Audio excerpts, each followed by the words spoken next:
देखो आज की नेपाल वुमेन्स टीम की अगर बात करें तो भाई आज यानी कि युगांडा के खिलाफ जीत तो हासिल किया, मगर ये जीत नहीं, पहले स्टार्टिंग में ये लग रहा था कि भाई नेपाल क्रिकेट वुमेन्स की यानी कि बहुत आसानी से मैच जीत जाएगा। मगर कुछ समय ऐसा भी लगने लगा था कि भाई नेपाल की वुमेन्स टीम हार जाएगी, क्योंकि इतना ज़्यादा दबाव, इतना ज़्यादा प्रेशर की शायद लग ही नहीं रहा था कि नेपाल क्रिकेट टीम जीत पाएगी। मगर मैं आपको बता दूँ यानी कि एक विकेट से नेपाल वर्सेस युगांडा के खिलाफ ये मैच जीता गया। मगर इसमें जीतने का कारण भी था कि लास्ट पोजीशन में आप लोग देखे होंगे कि भाई ये आउट था या चौका था, मेरे को तो अभी पता नहीं चला इतना।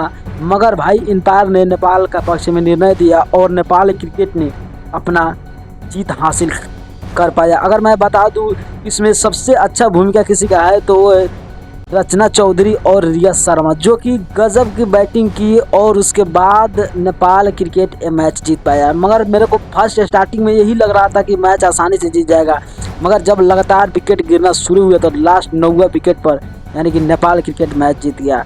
बहुत किसके लिए कंग्रेचुलेसन जो युगांडा के खिलाफ मैच जीता है। और इसी तरह अगर अच्छा से प्रैक्टिस चलता रहा तो आने वाला दिन में इनके सामने कोई भी घुटना टेकना तैयार करेंगे। आपको क्या लगता है? एक छोटा सा कमेंट कर देना कि लास्ट वाला बॉल आउट था या चौका, कमेंट कर देना। नए हो तो चैनल को सब्सक्राइब करके जाना।